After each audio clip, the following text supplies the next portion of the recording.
Actually डिफल्टमा currency symbol दिन्छ dollar sign, तर मलाई भने आरएस सिम्बल चाहिएको छ भने म यसरी गर्छु। मैले चाहिँ डलर सिम्बललाई पहिला हटाएँ।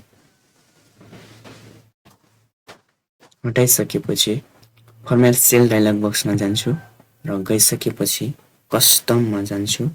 कस्टममा गइसकेपछि 0 चुज गर्छु र यसको 0 को अगाडि डबल इन्भर्टेड कमाको बीचमा आरएस लेख्छु र यसरी लेखिसकेपछि ओके गर्छु र ओके गरिसकेपछि आरएस फर्मेट आउनेछ।